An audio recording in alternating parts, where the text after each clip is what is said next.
All right, I call the meeting of the Legacy Finance Committee to order. Welcome to our first committee hearing of this year so far. It's really good to see all of you again.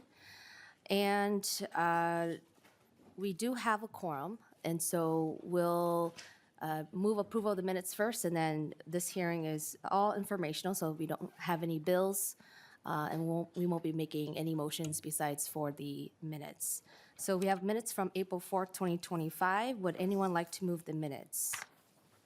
Vice Chair Scraba? So moved to approve the minutes? All right, we have a motion to approve the minutes from April 4th. Any discussion? Seeing none, all those in favor say aye. Aye. Opposed say nay. The motion prevails and the minutes are approved. So members, we do have a new staff on the Outdoor Heritage Council, so I would like members to sort of give yourself a reintroduction, to introduce your name and your district where you represent, and something you're looking forward to this year, or if you've broken your New Year's resolution already.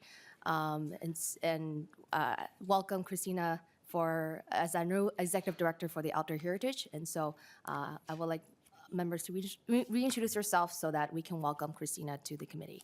So I'm Samantha Vang. I represent Brooklyn Center and Brooklyn Park. And something I'm looking forward to is ice melting. So. All right, and we'll go with staff, and then members will come around the circle. Co-Chair Vang, members, my name is Mike Molzon. I'm DFL Committee Administrator. Well, I'm Brad Hagemer, I'm the non-partisan Host Fiscal Analysis Department. Janelle Taylor with Host Research. Vice Chair, Co-Chair, Representative Hussein, District 65A, and welcome. Leon Lilly, former member of your commission, not anymore. Representative Hulda Hiltsley, thank you for coming. Glad to have you here. Representative Chad Woodbury, 47B. Representative Roger Scraba, District 3A, also a member of the LCCMR. Representative Bjorn Olson, District 22A, which is just about everything south of Mankato in that center Minnesota portion. Representative John Burkle, District 1A, Northwest Minnesota. Representative Tom DePel, Cottage Grove, Hastings area. I'm looking forward to enjoying Minnesota's natural resources this year. Rep. Heitzman, the Brainerd Lakes area. Amy Zipcode, GOP Committee Administrator. And Isabel Anderson, DFL Committee Legislative Assistant. All right, thank you, everyone. I see Co-Chair McDonald is just in time. Co-Chair, I was just having members reintroduce themselves because we do have a new executive director on the Outdoor Heritage. So if you could say a couple remarks too. I heard that. Thank you, Madam Chair. I heard we have a new person on board, so welcome. Representative McDonald from, good morning, Representative Lilly. How are you today? Doing good, sir. Good. You have a great smile. Anyway, sorry, I digress. McDonald from Ray County. And my second term, my eighth term actually in the House here. So I've been here way too long. Thank you, Representative Hussein. Yes, it is. It's a long walk from that hallway, so. All right, thank you, Co-Chair McDonald. So we'll get started with our first item of, Jay, Representative Zhang. Reintroduce yourself. We do have a new executive director on the council. Welcome. My name is Jay. I chair the Veterans Committee, and this is the third term I've sat on this committee. Great, thank you. All right, and then do we have pages here too? All right, if you can introduce yourself. All right. Morning, Madam Chair, members. My name is Eric Oberstar. It's my second year in this committee and second year as a page for the House. Happy to be here. Looking forward to the food trucks in the spring. That's a good one. And then. My name is Liz Matham. It's my first year being a page. Charlotte's committee, obviously, and I'm looking forward to some warmer weather. Really happy to be here. All right, thank you. All right, so we'll get going with our first order of business, which is a presentation from the Outdoor Heritage Fund. And so please introduce yourselves and welcome to the committee. Thank you, Madam Chair, legislative members, staff. As Madam Chair said, I'm Christina Smitten, the newest member of the Lessard Sam's Outdoor Heritage Council staff. I'm excited to be here. This is a little bit full circle for me. I began my work, my professional experience at the DNR Waters, and was in the public sector for about 10 years, and for the past 20 years I've been in the private sector. So I'm hoping to bring both skills and background to this role going forward. I'm thrilled to be able to work with really exceptional staff. With me today is Assistant Director Joe Pavelko. Also, Tom Redman and Sandy Smith are here. If there's any questions that I'm unable to answer, I'll defer to them. So thank you for having me today. Again, I am thrilled to be here. It's a privilege to be able to work on behalf of the Lessard Sam's Outdoor Heritage Council, legislatures, and citizens of Minnesota.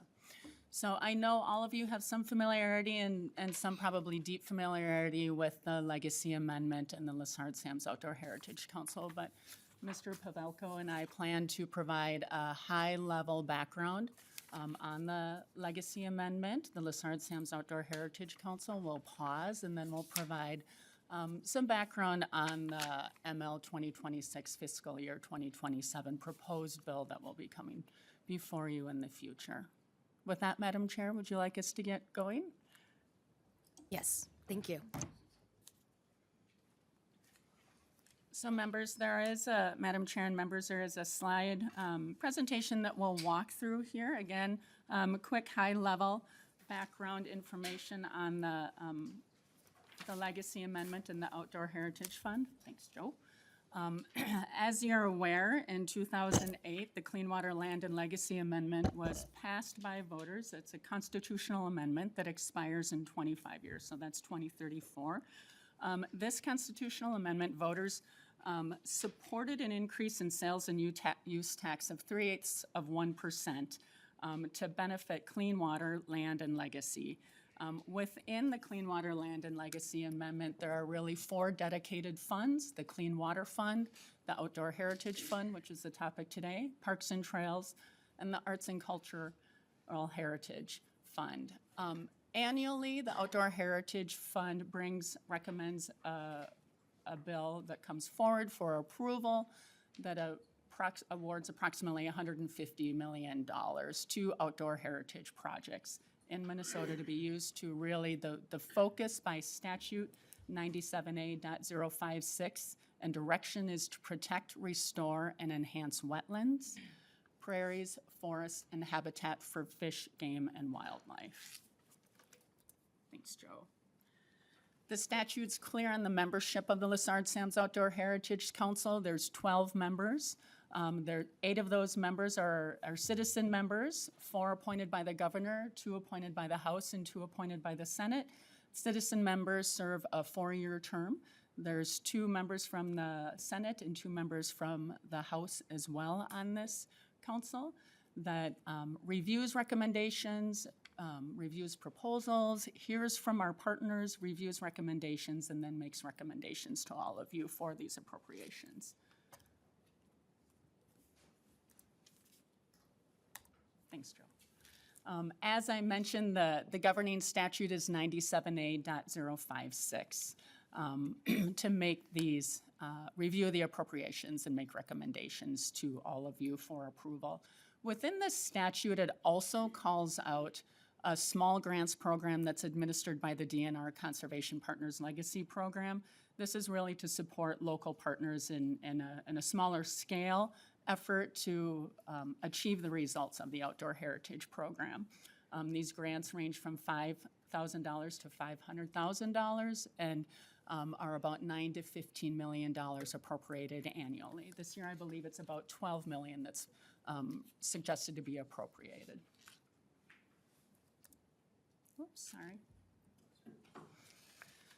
The first 16 years of the Outdoor Heritage Fund has achieved significant outputs. The legislature has allocated nearly $2 billion from the Outdoor Heritage Fund to restore, enhance, and protect habitat throughout Minnesota. These funds have leveraged an additional about $650 million, or about 35% from federal, local, and private funding. And there's been over $100 million allocated to the Conservation Partners Legacy Small Grants Program. generating over $6 million in match funding or in-kind contributions, which has engaged thousands of local volunteers on the ground. In the first 16 years, over 1.3 million acres of Minnesota wildlife habitats have already been restored, enhanced, or protected. Again, these CPL small grants has funded over 1,000 grants to restore, enhance, or protect 585,000 acres. Within the CPL program, I think it's important to note that they have a category that emphasizes metro grants, and there have been a number of grants awarded, 230 grants in the first 16 years awarded to the 7-county metro area, as well as Duluth, Rochester, and St. Cloud.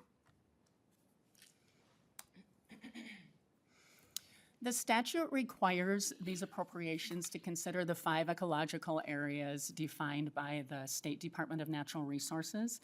You'll see on your map in front of you, those 5 areas are the northern forests, which of course are in the northeast area of the state, the southeast forest down in the southeast area of the state, our large prairie area, which is really southwest, and then the transition area between the forest and prairies. As well as a separate metro urbanizing area. With that, members, I'm going to turn it over to Assistant Director Pavelko to walk through some of the details and specifics of the accomplishments that have been achieved by the Outdoor Heritage Fund within these categories. Please proceed, Assistant Director. Good morning, Madam Chair and members. Again, Joe Pavelko, the Assistant Director with the Lessard Sam's Outdoor Heritage Council. I am looking forward to the egg roll queen out of the food trucks section. So we are going to talk a little bit more about some of the outputs that the council has achieved over the last few years, and then talk about the process. And then I'll also present just some pictures of showing you guys exactly what these dollars actually look like in the ground. If you look at this next slide, there's a whole bunch of numbers here. But Chair Vang wanted us to talk about the distribution of acres and funds between the ecological sections. So how much money is spent in the metro versus other parts of the state. And we did some calculations, and for the metro, this is for projects that have been completed and that they have final reports that have been put into and approved by the council. So that's not including projects that have been funded, in the last couple of years. This is everything that's been completed to date. So to date, everything that's been completed in a final report, the Metro has received 11.29% of the funds, and that's for 7.7% of the total acres. And the Metro makes up 5.9% of the total area of the state. In the Forest Prairie Transition Zone, they have received 8.05% of the funds for 24.3% of the total acres, and they make up 11.8% of the total area of the state. The Southeast Forest makes up 7.48% of the funds allocated and 3.9% or 3.94% of total acres. And the Southeast Forest is actually the smallest area of the state at 4.8%. The Prairie, this is our largest area. They have received 48.86% of the funds for 35.18% of the total acres. And the prairie area here on that map is 33% of the total area of the state. And then finally, the Northern Forest, they've received 24% of the funds for 28.8% of the total acres. And the Northern Forest makes up 44.6% of the total area of the state. So as you can see, it kind of makes sense. So in the Northern Forest, there's a lot more public land and opportunities to do restoration enhancement work, and you have the ability to acquire large tracts of land. In the southwest part of the state, the tracts are smaller, but the costs are a lot more because you're working in farmland country, and it just costs more to do that kind of work. So it kind of makes sense. On the next slide, we thought we'd talk about the protection summary. So this is all the parcels that have been acquired to date, including parcels that were acquired recently with like 2 years ago's funding, but they don't have a final report. And you can see the largest area there is our easements. There was a very large easement in the very first 2 years of the fund, and that makes up 187,000 of those acres. But you can see there's still a good chunk of money going to easements, and that's, again, going all over the state. Fee and PILT, which we consider anything that's going to the DNR where they're going to be making PILT payments, that the total has been over 101,000 acres, and then fee without PILT is 70,000 acres, and that's land going to the U.S. Fish and Wildlife Service. It could go to counties, cities, anything that's not DNR, and they're holding it in fee. So total to date, with OHF funding, 431,000 acres have been protected either via easement or fee title. Moving on to the next slide, here's just a breakdown of the easements. The largest holder of easements is DNR. They have those large Forest for the Future easements, and they can, get 30,000 acres at a pop. That first one that I talked about was 187,000.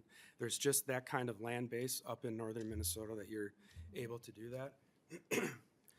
Bowser easements, those are RIM easements, so Bowser has a whole slew of programs that they receive funding for, and all of those put together over the years, they have protected over 73,000 acres.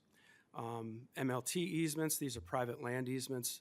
They work all over the state, and that's almost 39,000 acres. U.S. Fish and Wildlife easements, these are easements that are managed for wildlife and migratory birds especially. But they also allow some working lands type use, so you can hay them and graze them and do certain things depending on the easement. And then the counties have also requested funds and received funds for their own easement programs. So Hennepin County has an easement program, Dakota County has an easement program, Washington County has an easement program, and I think there might be one other county, but I can't think of it right now off the top of my head. Getting into the fee title portion of the protection, so fee without PILT, so almost 26,000 acres are going to, or have gone to the U.S. Fish and Wildlife Service as waterfowl production areas, and these are properties that are owned by the Fish and Wildlife Service and managed specifically for migratory birds, and I'll talk about that in a little bit. The counties have received 30,000 acres of land. This is usually up north. And the counties request funding for lands that are going to their forest system. Excuse me. So these are working forest lands that the counties own and manage, and they just include them in their working forest management system. TNC owns some lands. These are lands that they acquire in fee, they manage them, they hold them in fee, and they also pay property taxes. And then there's also been a few tribal entities that have received funding for acquisition. I believe it's White Earth and Fond du Lac. And then fee with PILT, just a breakdown of how the state owns those acres. The majority of the land goes for wildlife management areas, a little over 5,000 for AMAs and SNAs and state recreation areas. And then again, because of there's opportunities in the Northern Forest, about 23,800 acres goes to state forest.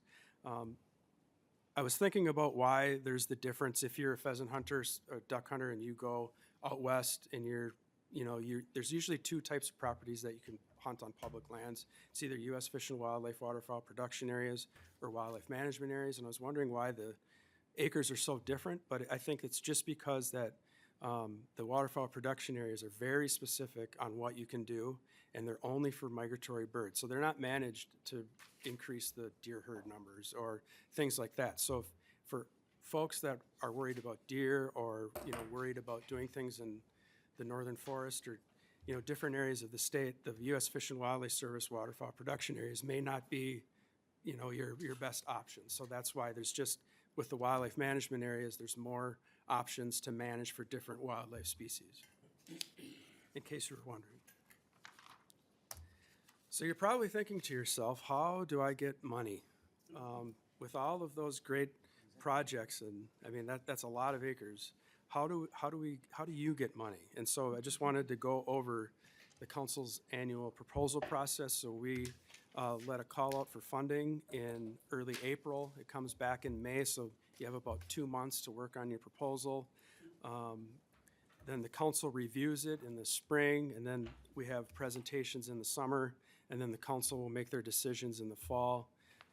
And then based on the November forecast, we'll make a final recommendation, and then that recommendation goes to the legislature, and hopefully it gets passed.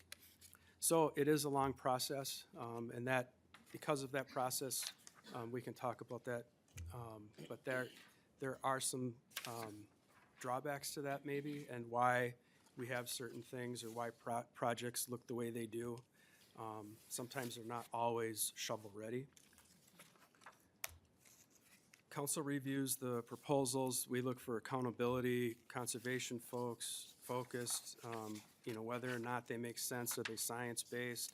It's a competitive process, so it's a good review process. I'd encourage any of the members on this committee to talk to the current members and get more details about, how they rank projects and what that process is like, but it's pretty robust. Who receives funds? So government agencies, the DNR and Bowser are the two state agencies that receive funds. Lots of local units of governments. There's been a ton of counties and cities and soil and water conservation districts and watershed districts. The one down south by Freeborn, Shell Rock River, they have been requesting funds for almost 12 years or 14 years, and they've just really hammered it out of the park. I mean, they do great work. And then, of course, all the nonprofit organizations like Pheasants Forever and TNC, and even some of the smaller, there's been a few projects where smaller entities have received funds if their projects are over that $500,000 mark. Talking about from appropriation to habitat. So after they get funding, we have what's called an accomplishment plan. The accomplishment plan spells out exactly what they're doing, the who, what, why, where, when. It has a budget, and that's like our guiding document that basically says, here's what you can do and here's what you can't do. Talks about where they're doing the work, what types of projects they're doing, and it's very specific, and that's what we follow. So we follow the accomplishment plan plus what's in 97A.056. For NGOs that receive money, they actually enter into a contract with the DNR. So if you look at the language, it'll see like money going to an NGO. It'll say to the Commissioner of Natural Resources for an agreement with, the Nature Conservancy. So the DNR, they are the fiscal side of that, and so the TNC and DNR actually have a contract in place, and they're the ones who run the fiscal side of that. So they do all the reimbursements, approve, timesheets and all of that kind of stuff. They are required to use our online program management system, so they have to report to us of their status and how they're doing twice a year. Any amendment requests come to us and get approved by LSOEC staff or the council. If it's a large request that's a lot different and something that we're not comfortable approving, then we'll go to the council for approval at a council meeting. This is where we have all of our data management. So if you folks have any questions on how much money is being spent in my district or in my county or whatever, we have it in our data system and we can produce that for you. I will say that also when the money is on a reimbursement basis. So the partner has to actually spend the money, prove that they did the work, provide a receipt, and then they get reimbursed. So nothing's fronted. There has been some advances periodically, I'd say like 2 or 3 in the whole history that I've been here for 10 years, and those are very extreme circumstances. So, it's a good system. It keeps everybody in check because if they know that they have to spend the money and there's a chance that they're not going to get reimbursed, it keeps things pretty tight.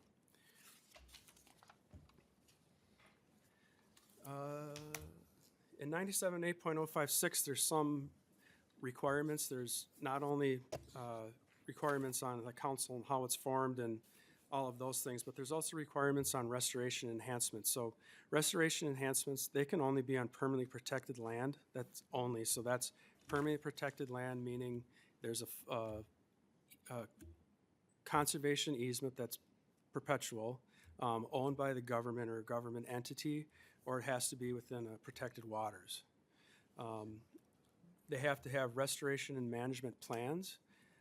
They have to use the best science, and then interestingly, we also have the evaluation. So in 97A.056, 0.1% of all of the receipts has to go to the DNR for evaluations of the restoration enhancement project. So there's another level of oversight, not only fiscally, but there's scientists and professionals that are going to go out and look at these projects and say, did they meet the requirements?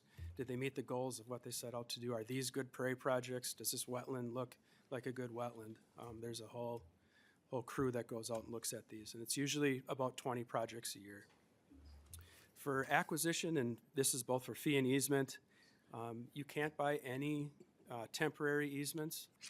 It has to be permanent, so this is forever. All of the acquisitions have a NOFR, so notice of funding restriction, that's placed on the deed. And so if somebody were to sell that property or something would happen and somebody pulled the deed, they'd look at it and go, oh, there's a notice of funding restriction. I can't build this parking lot here or this without getting approval from the council and the legislature. And so you can see that it can't be sold or used for anything other than what it was intended for. And some of the members here on this committee receive emails from me about conversions and conveyances, and we're going through that process where maybe the county road needs to be expanded a couple feet, and then it has to go through that process because of the NOFR, so it protects the state's interest. And then again, they also have to report annually on the property and they need to tell us that it's being used as it's intended. So we have, is it 4,000? We have about 3,000 to 4,000 parcels of land, and all of those parcels, they need to report to us every year that they're used in the manner that they said they were going to be used. And if not, then we have a talk with them and figure out what's happening. But, so far everything's been good. And here's just a map of the completed parcels. There's also a map of the most up-to-date completed parcel map in your handout. But it just shows that there's projects all over the state in every county. Some have some areas because there's more habitat, just because of science and the way you want to focus your efforts. There's some areas that there's more focus than others, but there's projects everywhere, literally thousands of projects that have been completed. And here's a map of the metro, just to show you that there's lots of projects in the metro. And now we're just going to move on to, this is what it looks like on the ground. So it's really nice to talk about the numbers, but this is really what we're doing this for, and this is what we want to see. So just simple wetland restorations where, it's a drained wetland there. You can see there's some cattails in it, but not really providing much for wildlife habitat. It might be some good thermal cover for, resident pheasants or deer in the winter, but as you can see, there's a drain tile that goes through it, and this happens hundreds of times or even thousands of times so far with OHF funding. You go in, you break the drain tile, it slowly drains the wetland, but you break it and soon comes back. And those, according to what I heard from the project manager, those wetland species were not planted, they just were in the soil bank and came back. Here's just a picture of a young guy at Ducks Unlimited's employee's son. That's what we're doing it for. There's my son, Happy. I wouldn't be a good dad if I didn't try and embarrass him. I don't see any ducks. Well, let's talk about that too. Shallow lakes. Shallow lakes is a big thing. So here's Butler Lake. This is in Meeker County. It's really close to Litchfield, and I've heard that if you climb up on the Opera House in Litchfield, you can see the lake. I figured we'd have to talk about the Opera House sometime, right? So this is a lake that is privately owned. The U.S. Fish and Wildlife Service worked with partners to acquire easements to make this happen. So this is all privately owned. They used NACA money, so duck stamp money. When you buy a duck stamp, that money goes into a big pot, and then they use it for these kind of projects. So Fish and Wildlife used NACA money to acquire the easement, And then OHF was used to do the restoration of the project, and Ducks Unlimited did that. And this was a project that took, like 15 years almost. I mean, these projects, these bigger projects take a long time. You have to have a lot of buy-in from the local folks. But when they get done, they're phenomenal, and the water comes back. It's really cool. Here's Marsh Lake. We talked about this last year, but Marsh Lake is that huge lake out west. It's very, very famous for waterfowl use and migratory birds. And they drew down the lake, and I just want to read this quote from the DNR supervisor out there. He said, "Western grebes return to ewes and nest on the lake after the drawdown. Yellow-headed blackbirds are much more numerous as well. American coot numbers generally are greatly increased, and the number of terns on the lake this summer is certainly something to behold. In addition, increases in muskrat numbers have been an added bonus, with fowl house counts steadily increasing from almost none to over 1,000. So there's multiple species that benefit from this. It's not just ducks and it's not just geese that sometimes they're the thing that people think about, but all of these other species and even muskrats. How does a muskrat population go from 0 to 1,000? Like, where do they come from? Here's another thing that the council and the Outdoor Heritage Fund fund a lot, and that is complex buildings. So they're buying strategically areas out in the state that, like in this case, this is Tiger Lake, which is in our metro section, just west of Norwood, Young America on Highway 212. So you could just hop on 494 here, hop on 212, and you'll run right into this. It's as you're heading west on Norwood, you look off to your right, there's a big lake, and then now there's all these small wetlands and grass, and that wasn't there 10 years ago. The lake was there. It didn't look very good. But now we have all of these other areas around it that are, they're slowly picking apart the area and finding the best spots to restore those wetlands and the grasslands. And so that's just you can see the first one was in 2013 and the last acquisition was in 2020, and I know they're working on more. So they're building this habitat complex, and that's what we like to see, and that's what science tells us is the best way to do that work out in farm country. And you can see just this is a after picture. Before those were all just corn and soybeans, and now they're very productive wetlands and grasslands. Another thing that the council funds quite a bit is hybrid cattail removal and treatment. This has been something that's been upcoming and is going to be a problem, I think, for the foreseeable future. The council has funded projects in Voyageurs National Park. The upper left picture is a machine that they use to cut the floating cattail mats in Voyageurs, and then another machine will come up and pick the cut cattails and bring them to shore. The council has funded the boom and the spray rig on a DNR helicopter there. That's on the right. And then they'll fly over large basins that are totally choked out with cattails and fly it and spray herbicide and kill the cattails, and hopefully that opens up the wetland for migratory birds to use. And then the left side, this is someone is actually in the water in waders using a weed whip of sorts to cut cattails. And so I just thought it was funny because every time I tell my son to go out and cut the grass, he thinks, oh man, but having to go out and in waders and do it it's something else. Yeah, way more fun. Here's just a simple before and after grassland restorations, pretty simple, but you can see the diversity in there. It's not just we're planting 2 or 3 species of grasses, but there's forbs, and if you're a pheasant hunter or bird hunter, you kind of know, like, at certain times of the year, pheasants kind of like to draw to the areas that are more diverse, that have probably more bugs and insects for them to eat, and seeds. Prescribed fire is another big thing. Prescribed fire goes all over. We're using prescribed fires in the western part of the state to manage grasslands. There is some prescribed fire going on in the northeast part of the state in the forest, but it is a little trickier and harder because if it gets away from you, you got major problems, whereas in the western part of the state, when you have grass surrounded by a bunch of black dirt, there's not as much risk. So we get a ton of acres in the grassland areas of the state. We get some acres in the northern part of the state. And then here's just a picture on the bottom left side of Voyageurs National Park. So they are cutting cattails, but then they're also burning them and using, different techniques to try and figure out what's the best way to get rid of them. DNR roving crews, so the council realized how important it is for people to be on the ground doing this kind of work, managing and enhancing the lands that are already here, that we already have.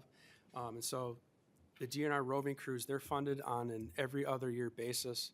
It's approximately $13 million, and all that they are doing is doing habitat work. All of the money is paid for their staff time, and all they do is do OHF-related work. So they don't do any other thing that the DNR would do. It's just they're on a tractor, they are burning, they are planting, they are all year long cutting trees. That's all they do. They're a wrecking crew. So if you have project ideas, we are always available to help. We have a website that you can find our contact information. You can talk to partners. Just reach out. But I think the thing that we've seen the most is that if you don't ask, you're not going to get it. So success always starts with applying for money. We've seen a lot over the years. We understand the process very well, and we're here to help. We want people to be successful. If the program recipients aren't successful, then the OHF isn't successful. So it's really important, that everyone's successful, and we want to help you. So reach out if you have, a constituent that has an idea, or if you have an idea, reach out. We're always here for that.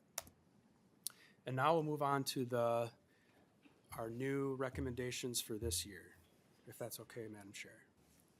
Yes, go ahead. Would you like me to go? Well, I think Co-Chair McDonald has a question for this presentation specifically, and so I'll open up briefly for questions for this specific presentation. Then we can move on to recommendations. Co-Chair McDonald. An excellent idea, Chair Vang. Thank you. Mr. Pavelko, regarding that weed whip that you're in the water, what kind of weed whip is that? And could a citizen do that at a wetland or a swamp that's in the backyard? Joe? Madam Chair and members, that's a good question. So that project was from Voyageurs National Park. So that was somebody that was hired to do that. And I know that when you're working in a wetland, you have to have a permit to remove vegetation. So they would have had to have a permit in place. Could a citizen go out in front of their dock and do that? I'm sure there's something that allows that. I don't know the ins and outs of that permitting structure, but I know that that's something you can't just do because you want to. There's restrictions in place on how you have to address that. Co-Chair McDonald? Yes, thank you, Madam Chair. Yes, I figured that would be the answer that you'd give. Thank you. All right. We have Representative Olson. Thank you, Madam Chair. Mr.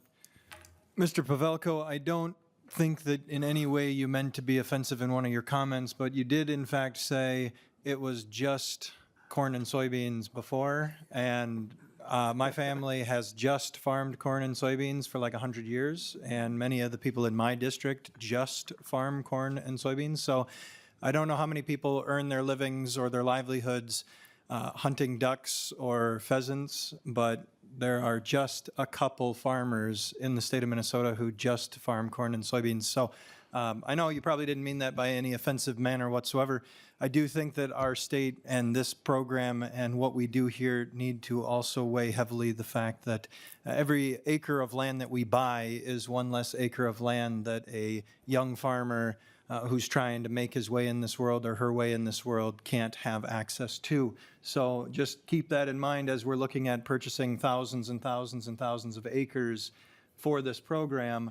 There are many, many young farmers who can't afford the $12,000, $13,000, $14,000 an acre land that the state of Minnesota can afford, that this program can afford. They can afford the $14,000, but the young 28-year-old farmer cannot. So let's weigh that, and it's not just corn and soybeans. It's a huge portion of our economic driver in this state. Representative Scraba.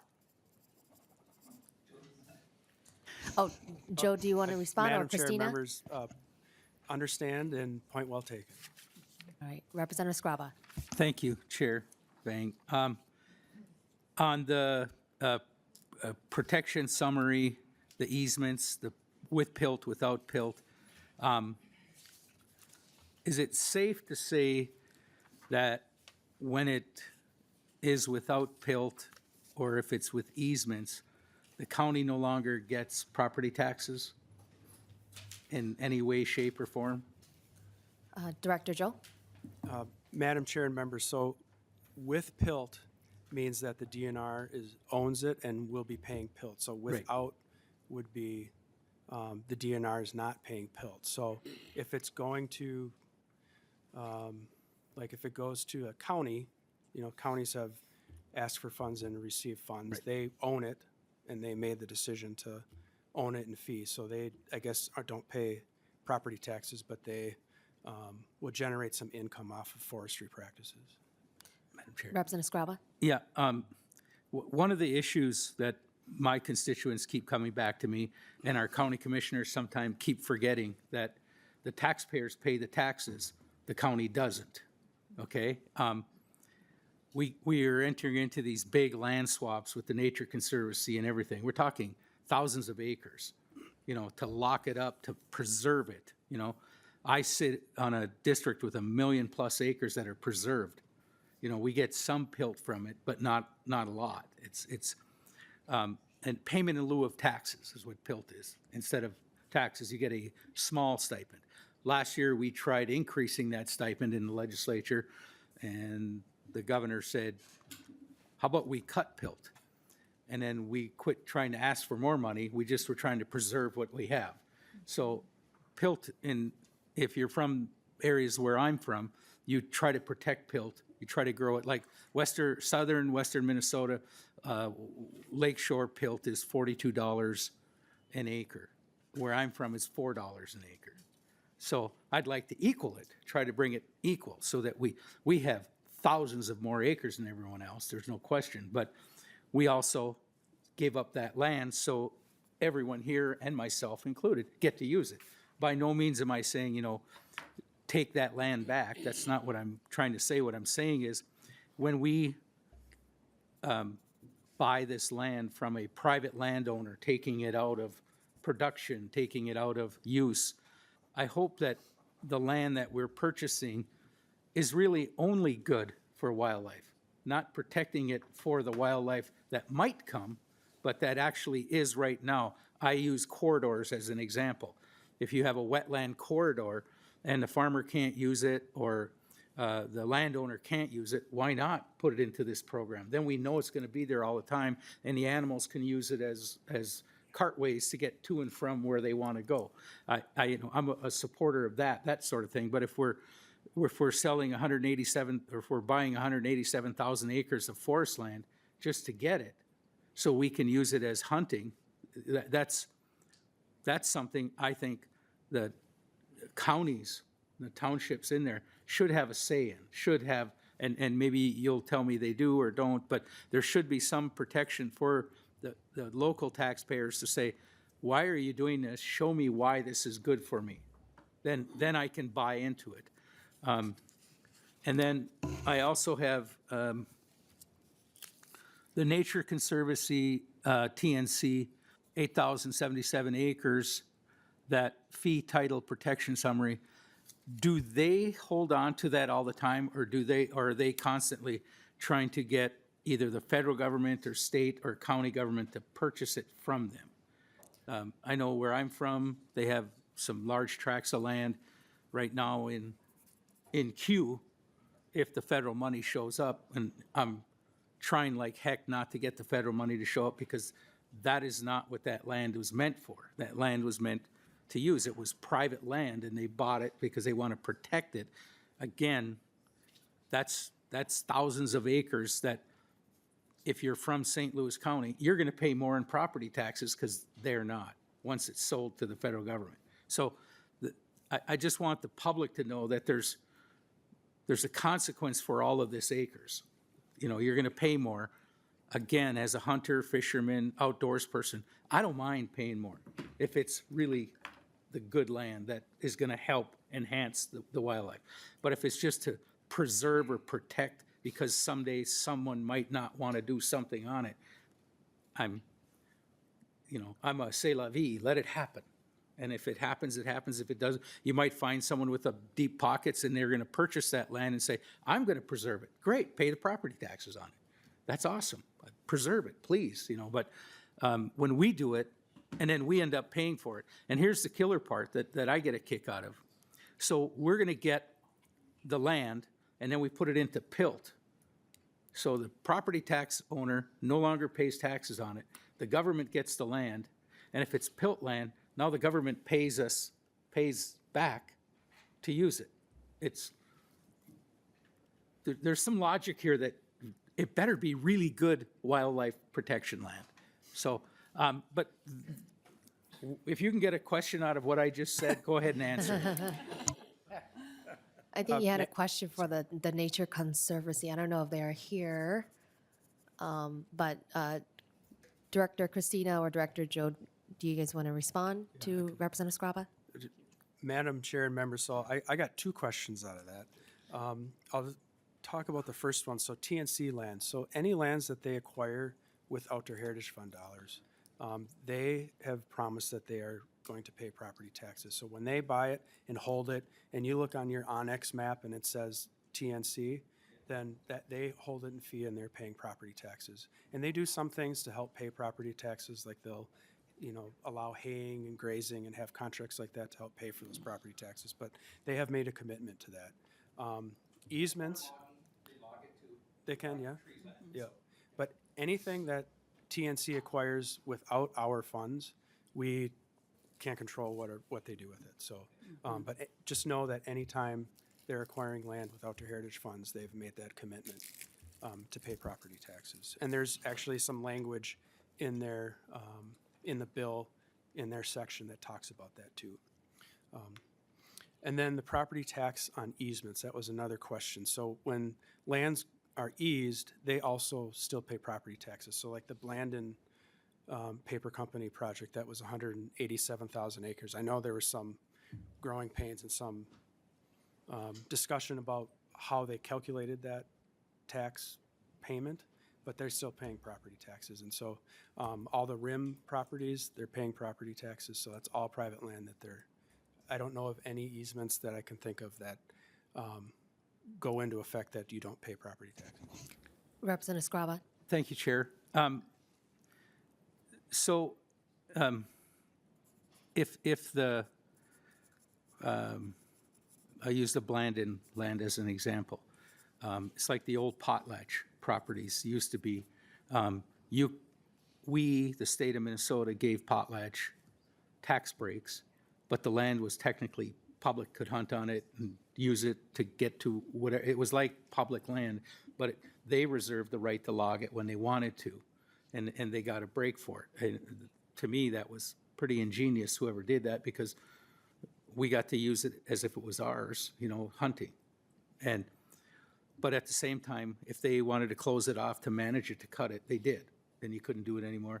And those were the rules, and you just went along with it.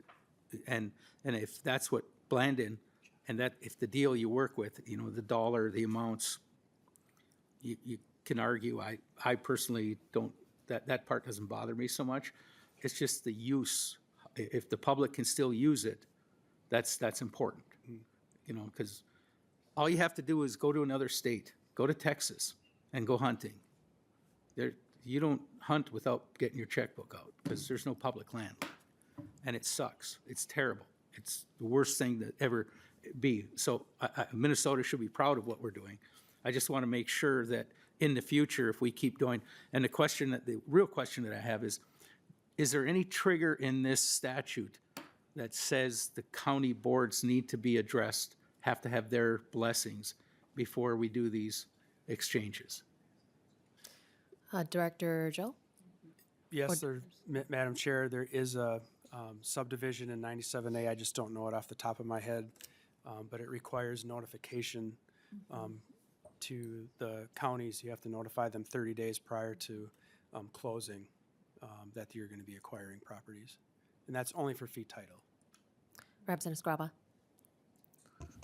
And believe it or not, Representative McDonald, the question about running the weed whacker in the water in Voyageurs National Park, there is someone in the room that works and lives on near Voyageurs National Park. And I don't know if he wants to answer that question. Do you know anything about it? Oh, if you need a permit to cut cattails? Yeah, most certainly. Sorry.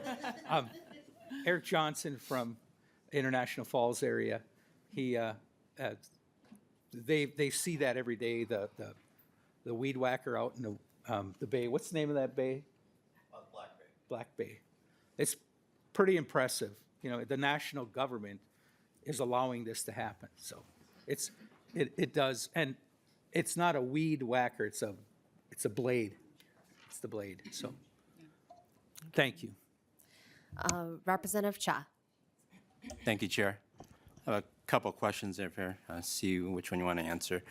You know, Pheasants Forever and Ducks Unlimited have received over $150 million in funding over the past, history of these grants. Ducks Unlimited owns about 240,000 acres of land in Minnesota. These are both nonprofits. My question is, the ownership and then the management and then the transfer of these land, does it come back to public ownership or do they retain these lands? Number two, are these lands accessed only for hunting or recreational? Can you give us some insight on that? Director Christina or Director Joe? Madam Chair and members, that's a good question. So I don't know if Pheasants Forever or Ducks Unlimited actually owns 240,000 acres in fee. They might own some, but their practice, at least with Outdoor Heritage Fund dollars, is they acquire it, they restore it, and then they give it to either the Fish and Wildlife Service as a waterfowl production area or to the DNR as a wildlife management area. And so, it makes sense because we want the wildlife professionals, the wildlife agencies to be in charge of those because they have the crews, they have the equipment, the know-how to do it. So it makes sense on that end. So depending on what type of properties are acquired with OHF, will let you know what you can and can't do on the property. So like a wildlife management area, you can hunt, you can fish, you can bird watch, you can walk out there, you can, I don't know if the rules have changed for foraging on that yet or what, but you could forage, you can basically do anything you want. You can't run motors, you can't take four-wheelers out there. Now, if we were to buy, say, state forests, you can do a lot of things. You can hunt, you can fish, you can camp, you can drive four-wheelers, you can do anything you want, bird watch, so it just depends on what you're doing. So Fish and Wildlife Service, those are federal properties. They are more restricted on what you can and can't do. And we've bought parks, we've bought, county parks, and obviously those you can do more because they're not so focused on wildlife, but more on people and wildlife. So it just depends on what you're buying. Representative Cha. And I have one more question. We talk about soybean, I'm going to talk about cattle farming and grazing, right? Are there grazing opportunities on these, on these lands that is being funded through the Heritage Fund? Yeah. Director Joe. Madam Chair and members, that grazing has been an activity that has been growing over the years. So like even 15 years ago or 20 years ago, that wasn't something that was really done a lot. But over the years, it's become more and more. There's been projects where OHF funds crews to go out and build fences, like perimeter fences, and then they enter into an agreement with a farmer or a rancher, and they will rotate their cattle in there, and that's to give the cattlemen's private lands some rest, and then they can use cows to basically manage the state properties, and then they can go back to the private lands to do more. So it's a win-win because they can get some sort of disturbance out there and not have to burn, or somebody can go do it. So it's used quite often. And there have been many NGOs like Ducks Unlimited and Pheasants Forever who are working out in the western part of the state who have their they have employees who do nothing but ranching and working on grazing systems and working with private landowners to get them interested in that kind of stuff. Okay. And then we have Representative Burkle. Thank you, Chair Vang. Really love the question, Representative Cha. That's one of my favorite projects, actually, the grazing projects. I love to hear that question. Thank you for being here. As a member of Lessard Sam's, one of the tough jobs for me in my district is really, as flat as we are in northwest Minnesota, we have a lot of issues with flooding. Flood mitigation is a big deal. And a lot of these projects are synergies in how Lessard Sam's works with funding in those areas. And one of the challenges I have is balancing that with the landowners and their rights and how water flows through my area as it goes to the Red River and north. It's a problem. But I'm curious, as these projects progress, can you just answer a quick question about, in the past, we've had a lot of project extensions. And I know there's been some issues on the committee as we've talked about permits and permitting, length of time for permits, permit reform. Could you address that? Director Joe? Yep. Madam Chair and members, that's a great question. So this past year, the council discussed the permitting process. We've just been hearing from some of the partners that it's just taking a long time. Especially when you're working in public waters, there's a process that you have to go through. And if the projects are large, which our projects are large because we have lots of funding, so you can actually do big, good projects. So there's just a lot of requirements that go into it, from the engineering to the design to getting the permits, and then putting that dollar into the ground. So the council encouraged DNR to come in. The DNR came into a council meeting, and the DNR has committed to us that they're going to be working on like a continuous improvement project to talk about, make the permitting process a little easier and more efficient. We're just in the starting stages of that. Hopefully by the end of the year we'll have something, but that's definitely something that everybody is cognizant of, especially the project managers when they're asking for funds. Not only are asking for funds to do the construction work, but they've got to think back, okay, I think this project might take 18 months of permitting and, to get it. So I have to, like, where do you start? When do you ask for money? It's like some project managers will do some of that upfront work so that they know more, they have a better idea of what the costs are going to be, and they know that they can get the job done in the time that it takes within the appropriation period.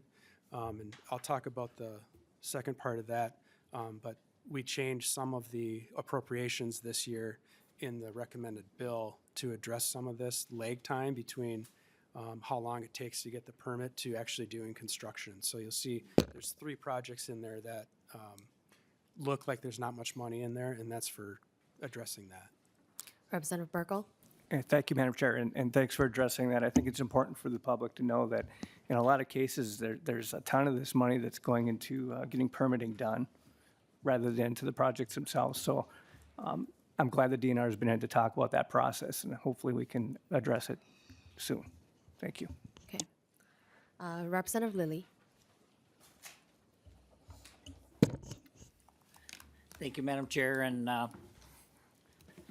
don't think my coffee's as strong as Scrava, so I won't be able to go as long. I don't know what you got going on there. You really... Pure energy, man. I was wondering if Amy wrote all your stuff. No, sorry. No. Yeah, thank you for coming today, and I appreciate the new leadership, and here you're doing a great job, so thank you. And the people that are still there do a good job. I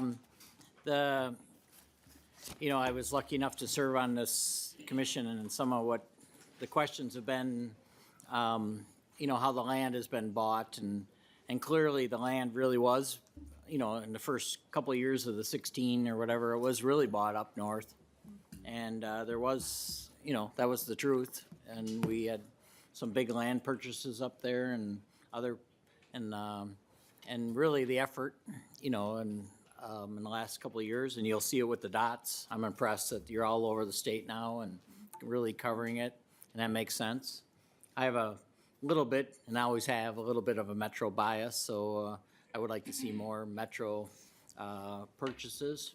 I know the land's super expensive, and it's a little harder to shoot things maybe in the, but it's always amazed me. I always think of up in your district, Representative Heitzman, we toured that land right by the airport there, and we were on the trails and we didn't see any deer or anything like all day for like, we're in there thousands of acres, and then I can go to Oakdale Park and they have to have special chutes because there's so many deer in the metro that, so anyways, I think our deer are a little more productive in the metro than yours are, Josh. But I think you're gonna have to do something about that.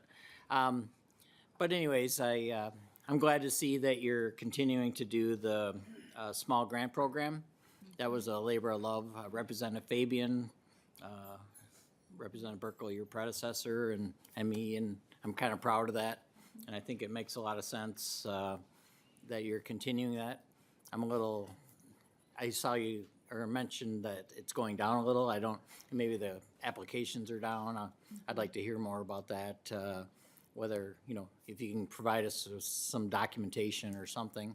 I'd also like to see where those grants went if we can. I know I'm not on the commission, but I think it'd be helpful for members of this committee to see where the small grant programs are going, because that's something that people on, like in the metro, could apply, or even small communities from around the state. I believe Fergus Falls got, some money through the regular way, but also small grants. Anyways, there's a lot of opportunities for that to be spent. I appreciate your presentation. I think I always feel sorry for this a little bit, because you almost have to get out there. And I was really happy to hear that Chair Vang, and I don't know if Chair McDonald, if you were there, but I know Chair Vang was, I heard, went to a ducks, went out and saw some on the land. When you get on the land and you see what's there for all of us Minnesotans with these funds, it's pretty powerful. And it's something for everybody, for hunting and fishing. But if you're an environmentalist that cares about clean water, there's a ton of stuff that's going on there. Carbon sequestration or whatever, with the prairie restorations, absorbing. So there's something for everybody for Minnesotans. So thank you for that. And I don't know how you would get that in your presentation, but I just really wish people, that we could get people out there and see it. Because when you see it and you see the little birds and, things that are just on the ground, it's pretty powerful. Anyway, it's more, Scrab, I'm taking your lead. It's more talking than a question. Thank you. All right. I don't see any further questions. So we'll continue on with the presentation with, I think, Director Christina presenting on the recommendations of the Outdoor Heritage Fund.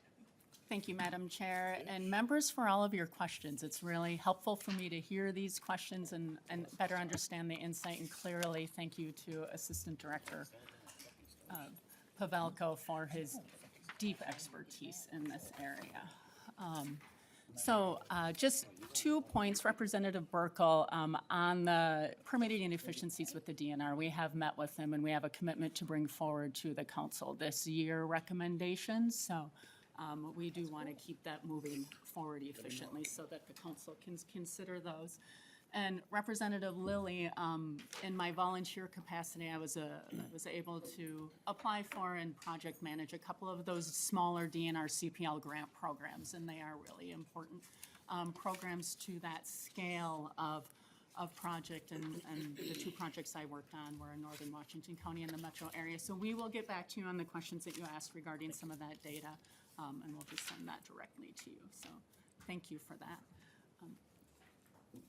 Chair Vang and legislative members, so moving on to the proposed bill that will be hopefully moving forward here in front of you, full fiscal year 2027. Again, it's the 18th year of the Outdoor Heritage Fund. With the recommendations, you'll find the summary here in this pamphlet in front of you. The Lessard Sam's Outdoor Heritage Council is recommending a total of 53 programs be funded by the Minnesota Legislature for a total of $188,922,000. It's estimated that there will be 68,754 acres of restored, enhanced, or protected wildlife habitat through these 53 appropriations, along with 40 miles of shoreline to be restored, enhanced, and/or protected. There's an additional $15,129,000 in federal, local government, and private conservation funding expected to be leveraged through these appropriations. Those partners that are working hard on these include 29 individual organizations, including 2 state agencies, 11 local units of government, 1 university, and 15 nonprofit organizations. This continued investment for some of the programs includes 75% of the recommended funding, meaning previous appropriations, and continuing the good work and efficiencies of those previous appropriations. Some of the activities that will be included in the success of this work include native prairie protection, wetland restoration, as Mr. Pavelko discussed previously, trout stream enhancement, public wildlife land enhancements, shallow lake enhancement, forest fragmentation prevention, strategic land acquisition and fee and conservation easement, invasive species removal, restoring fish passage, and pollinator habitat improvements. With that, I would like to turn it again. Do I have? Oh, sure. To Mr. Pavelko to provide more of the details. All right, Director Joe? Madam Chair and members, so if you open your pamphlet there, we have on the left page, we organized everything by output of acres, and on the right side, it's output of funding. If you look at the acres, this year's slightly different than most years because we have 2 large projects in northeast Minnesota. And you can see in the red there, protect and fee with PILT is pretty high. And the protect and fee without PILT is pretty high. So 19 and 32%. So it's getting close to 50% of the total acres is going to be fee title acquisition. If you go down to the bottom of the page, you can see how that's broken out between wetlands, prairies, forests, and habitats. There's nothing too odd to show here, except that you'll see where it says protect and fee without PILT and protect and fee with PILT under the forest section there. Those high numbers there are because of those 2 projects. And then on the right side of the pamphlet here on output by funding, the funds look pretty normal, nothing too out of the ordinary.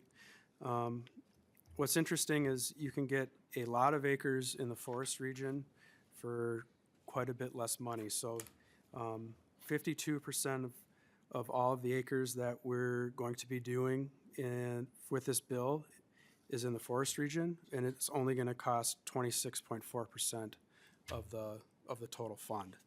And you can see as you go further west where it's more developed and there's less land to do work on, the costs go up.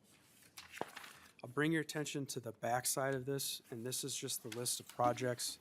The 2 projects that I want to point out to you with the 2 larger acquisition amounts is under subdivision 3 forests, 3A, Northern Forest Legacy Project.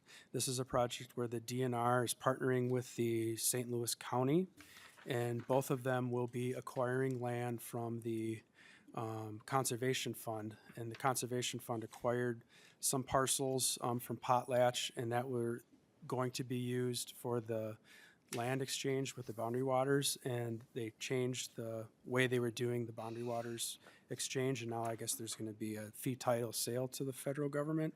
And so St. Louis County and the DNR looked at those parcels and thought they would be a good fit. So St. Louis County is taking about half of the acres, and DNR is taking the other half. And then the other project is subdivision 3B, Sand Lake and 7 Beavers acquisition and enhancement. This is by the Nature Conservancy, and they will be acquiring a large tract in fee and owning it in fee, and so they will be paying taxes. It will be open to the public for hunting, but that's another large tract, and that's adjacent to another tract that they have already acquired, and that's actually right where that large fire was, the wildfire was last year. It's right in that area. And then the last three projects that I'll bring your attention to is subdivision 4F under wetlands. That's Telcott Lake. That's only for $1,000. That's a very expensive project, but we're only giving them $1,000. And then let's go to Mission, where is it? Little Cannon, so that would be subdivision 5T, Little Cannon River Stream Habitat Restoration with Clean Rivers, Great River Greening and Trout Unlimited, that's for $500,000. And then subdivision 5, letter Z, Minnesota statewide trout habitat enhancement and protection with Trout Unlimited, that's only for $750,000. And the way it worked out is that the council was just short on some funds, and knowing that these projects are going to take a long time on the front end to go through the permitting and the design work, so the council decided to give them enough money to get the plans going and have a good idea of what it's going to cost to do the work, and that'll take anywhere from 1 to 2 years. That freed up some money to get other projects funded at a full amount, because that's what they needed. And then those 3 projects will come back after they've done the design and ask for the actual construction money. So normally we wouldn't do that, but that's the way the council did it this year to address some of those issues. All right, questions? Representative Scraba. Could you go into a little more detail about the Northern Forest Legacy Project, about using our money to purchase lands in the boundary waters? Director Joe? Mr. Chair and members, so the Outdoor Heritage Fund will not be used to acquire lands within the boundary waters. The parcels that they were buying were previously owned by Potlatch outside of the boundary waters, and that's what they're acquiring. And that's throughout all of St. Louis County. Madam Chair, Representative Scraba. when you say they're acquiring, they've already acquired it, have they not? Director Joe? Mr. Chair and members, so the Conservation Fund owns the acres, so they're owned by a nonprofit. And then DNR and St. Louis County will buy the land from the Conservation Fund, and then they'll become public. Representative Scraba? And originally, that money to purchase those properties were going to come from the federal government on the land swap, but this got pulled out. Is that? Director Joe? Mr. Chair and members, I don't know the exact details of how that all played out, but that's my understanding that because the federal government is just buying in fee now and paying either the state or the county, I think it's the state who owns them, then those lands that the Conservation Fund, they didn't have a home. And so the DNR and the county went and perused that list and said, these are the ones that we want. They're not buying every single acre. No. Some are going to be sold to, in the private market, but they thought these are the ones that serve the best purpose for the Outdoor Heritage Fund and for the public. Thank you. All right, further questions? Representative Cha? Yeah, I've been on this committee for 4 years. And the name of this, the Star Sam's Outdoor Heritage Council comes up. So can you tell us who William Munger Lassard is and Jim Sams? Who those two people are? Director Joe? Mr. Chair, it was Dallas Sams and Bob Lassard. And they are well-known in the conservation community as having a vision for the future. Bob Lassard is still around. He was at a dedication up by this fall, up by International Falls, I believe. So he's still around and doing some conservation work. But they, from what I understand, this was before my time, even in conservation. But that discussion about the legacy amendment was many, many, many years in the making and had many iterations to get to where we were when we passed it in 2008. But they are very instrumental in that, doing that. All right, Representative Cha? Oh, Chair McDonough? Thank you, Chair Vang.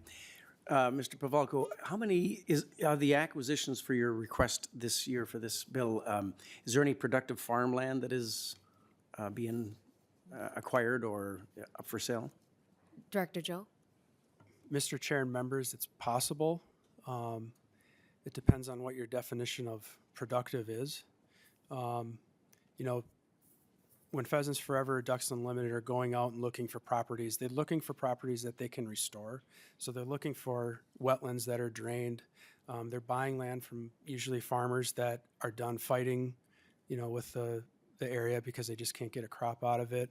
But what they're really looking for is that low productive, because they want to restore the wetlands out there. So it's usually not the best. You know, there could be some acres part of the acquisition that could be considered good, but then, you know, sometimes the landowner wants to sell everything they own and they don't want to parcel it off and go through that process. But for the most part, we're buying not the best stuff, and it has the potential for restoration. So there's a ton of work that goes in beforehand about identifying those parcels, and they do some surveying work to make sure, hey, if we spend $1 million on this project, we want to know that we can restore this wetland. So there's a lot of work that goes in on the front end to acquire those.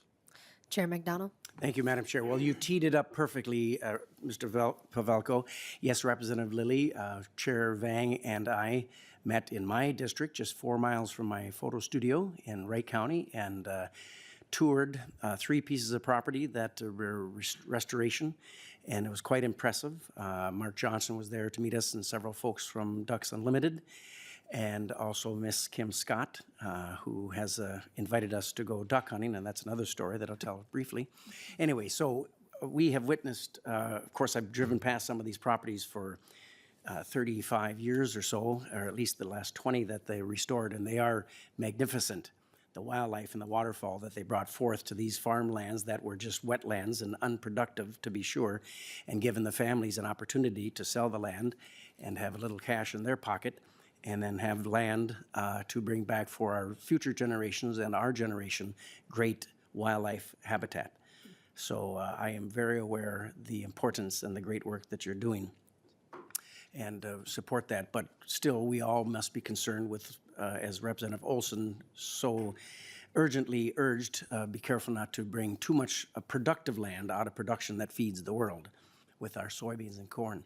But good to hear that it is low production land that does good for our environment, our wildlife habitats, and the farmers who owned the land and said, this is enough. We can't plant anything in this land. And then Ms. Scott invited Chair Vang and I to go duck hunting in Buffalo in Wright County, so I didn't have to drive far. But Chair Vang must have been, she was wise to skip it because it was the coldest day of the last weekend of duck hunting. And while we're out in the boat in the duck stand, the lake was freezing around us. I mean, literally freezing. So, and then the motor wouldn't start. And then a storm came in, and the ducks did not. But we had a very lovely time, didn't we, Ms. Scott? So Chair Vang, on the beginning of duck season this year, we'll go in the beginning when it's nice and warm. All right, let's plan on that, Chair McDonough. I don't see any further questions, and so thank you so much, Executive Director Christina and Assistant Director Joe, for being here today and presenting before the committee. And as always, feel free to follow up afterwards too if members have any more questions. And so we have one more quick update from fiscal staff, Mr. Hagemeyer, to talk about the legacy fund balances. We will have a forecast later on Friday, but a quick update from Mr. Hagemeyer. Sure. Madam Chair, I'll be going off the one-page sheet in the packets that says Minnesota House Fiscal Analysis on top and Legacy Finance. It's dated 12/10. This is from the November forecast of balances. And just stepping back, at a high level, the first handful of years of the legacy funds, there wasn't a reserve requirement for any of the funds, and a lot of them were spent to 0%, 1%, 2%, and subsequent forecasts or tax changes could make them go negative. And we had a few years where forecasts had funds negative, and it's not ideal to have to go back and cancel grants and things legislatively. So about 10 years ago, there was language added into the statutes for each of the funds to maintain a 5% reserve when appropriating funds. So we do a calculation every forecast so that you know about how much is available on the 5% reserve. Again, this will change on Friday with a new forecast. Looking at this sheet, all the appropriations that were made last year based on the February of 2025 forecast. And so if you go off a 5% reserve from then, you're going to have 4 more forecasts before the end of the biennium when those funds are appropriated. So a lot can change in that time period. And you could also have tax bills that expand or contract the sales tax base too, which could affect the outcome of that too. And those are less predictable for timing wise of when things are going to pass. So based off of these, just the changes from February of last year to November of this year, there was a close of the fiscal year in there. So you have the final numbers for fiscal year 2025, both the revenues, the investment income, and then the final amounts that are spent. So if there's any money that canceled, the project didn't fully spend their funds. So you have those 3 changes for fiscal year 25. You also have the changes in fiscal year 26 for anticipated revenues and anticipated investment income, as well as fiscal year 27. Since some of those funds are appropriated already, you have the anticipated revenues and investment income on those years as well. The numbers are up, but that was primarily driven by a change in how the investment income is allocated, and some of these funds are held a little bit longer, especially outdoor heritage, since some of the projects take 5, 6, 7, 8 years. There's money sitting that's been appropriated, so there's a few $100 million there, so it gets some interest on it. So the amount of investment income was significantly increased in this last forecast, so that gave some balances to the fund. And then looking at this sheet, as you know, the Outdoor Heritage Fund is annually appropriated. The others are biennial appropriations. And the Outdoor Heritage Fund was able to react to the new numbers on the November forecast. So they're expending, as you see, a bolded box on the FY25 or 27 column of $188 million. And that's how much is being recommended in the bill. It will be before you soon. And then looking at the Arts and Cultural Heritage Fund, the biennial appropriations were made last year already. So fiscal year 27 was included in there, but there is a little bit of positive revenue that could be spent down to a 5% reserve of $583,000. This one, just so everyone is aware, there is a statutory requirement of 47% for the arts. So if the governor does make recommendations, he always recommends the 47% that goes to the State Arts Board, but then there's usually no other recommendations on that, and the legislature makes those up. But if there was an interest in spending the money, 47% would typically go to the Arts Board. Going down to the Clean Water Fund, there's $7.1 million that could be appropriated. Again, these have the biennial appropriations were already made. This would be on top of that. And Clean Water Council, which is made up of legislative members, citizen members, and the agencies, some are voting, some are non-voting, make recommendations on that to the governor and the legislature. The governor also makes recommendations on the Clean Water Fund. I don't know if there'll be supplemental ones or not. They're typically, the last few years have been the same as the Clean Water Council, but they haven't always been in the past. And then the legislature could certainly make changes if they want to as well. And then the Parks and Trails Fund, there's about 1.8 million positive balance there that could be appropriated if chose to be, but there were biennial appropriations made. And the last 10 years or a little bit more, I think now we've been going on the 40-40-20 split between state parks, metro parks, and then regional parks or statewide parks of regional significance. So that's kind of the process that goes for that. And the governor does make recommendations on the Parks and Trails Fund typically, if there are supplemental recommendations or not. Again, these will all change on Friday, and I can give you a new update next week if we have numbers or following week. All right, questions? Chair McDonald? Thank you, Chair Vang. Question, Mr. Hagemeyer, it might be a parochial question, but with these funds, are they sitting in just our general fund, but not in a money market or a fund that we can gain interest? Is that a parochial question, or should I have known that, or is it? Mr. Hagemeyer? Madam Chair, Mr. Chair, they are each they're each in their own dedicated fund, Outdoor Heritage Fund, right. Arts and Cultural Heritage Fund, so they're not in the state general fund. Unless funds are otherwise specified, we have a few things that go to like the State Board of Investment where they can invest them in securities and things like that, like the Closed Landfill Investment Fund and things like that, where they can receive a higher rate of return. I don't believe there's anything that specifies these can be invested in things like that, but they do receive an interest rate. We always, it's a ITC rate. Any cash the state has on hand, like basically overnight, is able to be invested. The last couple of years, those have been high. Basically, think of like a bank account rate where for a number of years you were getting almost nothing on it, and then all of a sudden you were able to get some money on it the last few years, and there's been a lot more interest in the last couple of years just based on those it's still a small interest rate, but there's a lot of money sitting there, so it's been invested like that. You'd have issues if you were to try to invest these balances because they are appropriated and available to be spent or reimbursed to the grantees at any point. So both appropriating the money out to be expended and putting in an investment account where, you'd need some flexibility on how long things are invested for to actually gain interest on them would cause some issues.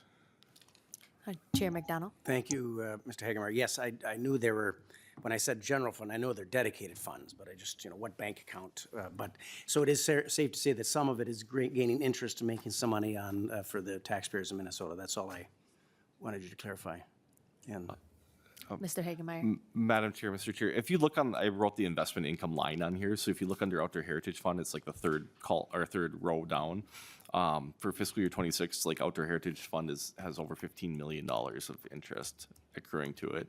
If you look back a handful of years, it was maybe like $1 million, $1.5 million, something like that. So that number has changed significantly. And on the last forecast, where MMB and revenue kind of changed how that's being allocated to the funds, it was significantly increased in this last forecast. Chair McDonald? very good, thank you. Thank you for pointing that out, Mr. Hagemeyer, and I guess it was a pretty good question then, huh? All right. I think that is all that we have. I still see that Executive Director Christina, do you want to have, this is your first committee, so I want to give you at least more indulgence. Do you have any closing remarks before we adjourn? Thank you, Chair Bang, legislative members, and staff. Again, it's a privilege to be here. I have a lot to learn. I'm very excited to be working on behalf of all of you and the citizens of Minnesota in this really excellent program. Please reach out anytime if you have any questions or if you'd like to connect on anything. I would love to hear from all of you. Thank you. Okay. And then Chair McDonald, do you have any closing remarks or anything? Well, Madam Chair, we have 3 minutes. I don't, other than it's good to be back at the Legacy Committee. This is a committee, as I said last year, that we all work well together and do good things, great things for Minnesota. So welcome back, team, and all those who are moving Minnesota forward in an environmentally safe area. All right. Next week, you will have the gavel, and so this meeting is adjourned.